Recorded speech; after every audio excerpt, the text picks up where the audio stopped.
High, আসসালামু আলাইকুম viewers. কেমন আছেন সবাই? অনেক দিন পর চলে এলাম একটা নতুন রেসিপি নিয়ে। রেসিপি হচ্ছে এগলেস মেয়োনিজ রেসিপি। আমি আসলে মেয়োনিজ খুব পছন্দ করি, বাট হোমমেড নিজের বানানো মেয়োনিজ খুব পছন্দ করি। তো আমার কাছে আমার বানানো এই মেয়োনিজটা খুব পছন্দ, তাই ভাবলাম আপনাদের সাথেও শেয়ার করি।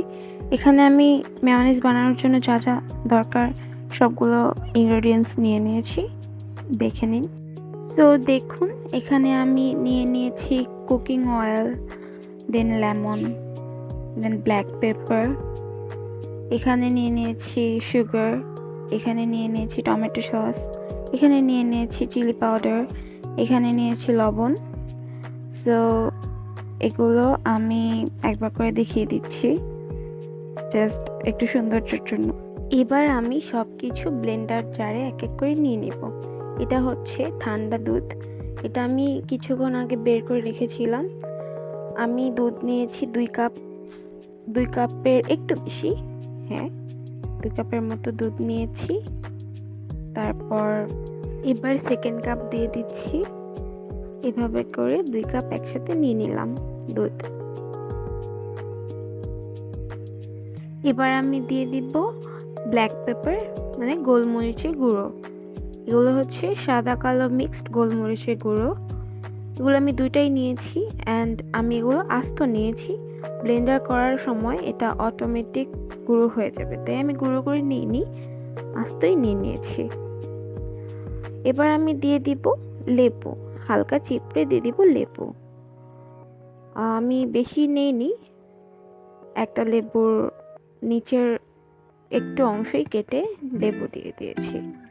তারপর আমি নিয়ে নিয়েছি, এটা হচ্ছে বিট লবণ।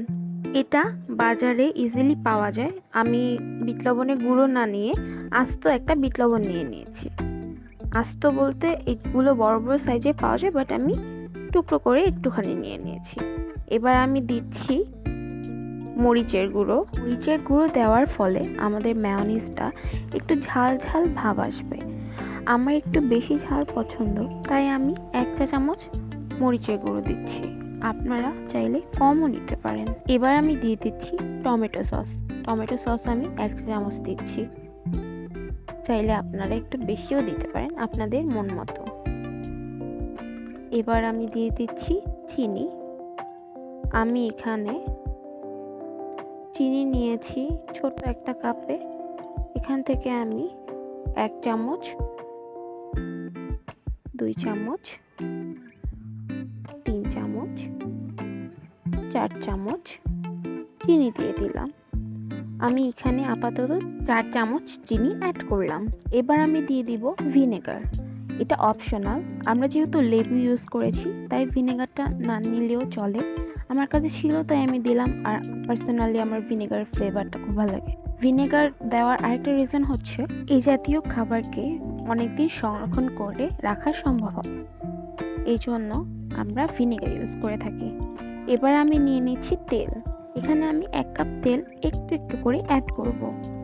আমি ব্লেন্ডারটা যতবার ঘোরাবো একটু পরপর চেক করব, অ্যান্ড একটু একটু করে তেল অ্যাড করব। আমি একবারে তেল দিব না, একবারে তেল দিলে এটা ভালোভাবে জমবে না, তাই আমি একটু একটু করে একটু পরপর তেল অ্যাড করছি। এবার আমি নিয়ে নিয়েছি পাউডার মিল্ক, মানে গুঁড়ো দুধ। আমি 2 চামচ গুঁড়ো দুধ নিয়েছি। এবার আমি আবারও ব্লেন্ড করছি। দেখেন এটা টেক্সচারটা কেমন হয়েছে। এভাবে আরও কয়েকবার ব্লেন্ড করতে হবে, তাহলে আস্তে আস্তে ঘন হবে। এই যে এখানে আমি তেল দিয়েছি, আমি বলেই দিয়েছি যে আমি একটু পরপর তেল অ্যাড করেছি, এবং আমি 2 কাপ পরিমাণ তেল দিয়েছি এখানে।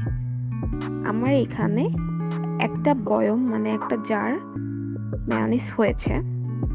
আমার মাপ অনুযায়ী আমি যা যা ইউজ করেছি, আপনারা চাইলে আপনারাও আমার মতো ইউজ করে বানিয়ে নিতে পারেন। এভাবে দেখেন টেক্সচারটা কত সুন্দর হয়েছে। একটু পরপর আমি চেক করছি আর ব্লেন্ড করছি। এবার হচ্ছে পরিবেশনের পালা। আমার মেয়োনিজ তো তৈরি হয়ে গেছে, এবার আমি পরিবেশন করব। দেখেন আমি কি কি নিয়েছি। আমি একটা ডিটলস কিনে নিয়েছি। এই চিপসটা আমার খুব পছন্দ, অ্যান্ড এই চিপসের সাথে এই মেয়োনিজটা খেতে খুব মজা। আজকে আমার ছোট ভাই আমার জন্য স্কুল থেকে আসার সময় 2টা সমোচা নিয়ে আসছিল, সো আমি ওইটা ওইখানে দিয়ে দিলাম ডেকোরেশনের জন্য। আমি ডেকোরেশন করার পরে সমোচার সাথে এটা খেয়েছি, ম্যায়োনিজটা, হোমমেড ম্যায়োনিজ উইদাউট এগ, খুব মজার ছিল আসলে। এবার একটু টমেটো সসও দিয়ে দিচ্ছি ডেকোরেশনের জন্য। এখানে আমি অরিগানো নিয়েছি, এটাকে মিক্স হার্বও বলে। অরিগানোটা একটু ডিফারেন্ট ফ্লেভার আসে, অরিগানোটা দিলে একটু মজাও লাগে, তাই আমি অরিগানোটা পরিবেশন করে দিচ্ছি এটার উপর ছিটিয়ে। আমার মেয়োনিজ তৈরি হয়ে গেছে। এটা কিন্তু খুব স্মুথ অ্যান্ড ঘন হয়েছে, খুব সুন্দর হয়েছে দেখতে। এবার একটা মজার সিন আছে, দেখুন আমার সাথে কি ঘটে। এই তো দেখলেন তো আগের ভিডিওতে কি হলো। আমার সাথে এরকম 3বার হয়েছে, আমি যখন উঠাইতে গেছি এভাবে পড়ে যাচ্ছে, তাই আমি ওই ভিডিওটা মেক করছি। আমার আসলে মানে কোনো আইডিয়া করে মেক করিনি, এটা অটোমেটিক হয়ে গেছে, রাগ চলে আসছিল এই জন্য। সো দেখেন একটা সিনেমাটিক শটে আপনাদেরকে দেখাচ্ছি ঘুরিয়ে পেঁচিয়ে সবভাবে কেমন হলো আমার বানানো মেয়োনিজ। সবাই আমাকে কমেন্টে জানাবেন কেমন হয়েছে দেখতে, এবং বাসায় যদি আপনারা এটা তৈরি করে থাকেন আমার ভিডিও দেখার পর, তাহলে আমাকে রিভিউ দিবেন, আমাকে জানাবেন কেমন লেগেছে আপনাদের কাছে। তাহলে নিজেকে খুব ধন্য মনে হবে যে আমি আপনাদেরকে কিছু শেখাতে পারলাম। আমি নিজেও শিখেছিলাম ইউটিউব দেখে, বাট এবার আমি প্রফেশনাল হয়ে গেছি, বিকজ আমার বানানো মেয়োনিজ খুবই মজা। এটা কিন্তু আমার কথা না, সবাই বলে। এখানে দেখুন আপনাদের সুবিধার্থে আমি সবকিছু দিয়ে দিয়েছি, পিকচার অ্যান্ড নেম সহ। সবাই যদি ট্রাই করে থাকেন তাহলে রিভিউ দিবেন। অ্যান্ড আজকের জন্য এই পর্যন্তই। আল্লাহ হাফিজ, টাটা, বাই বাই। নেক্সট ভিডিওতে আবার কথা হবে। আসসালামু আলাইকুম।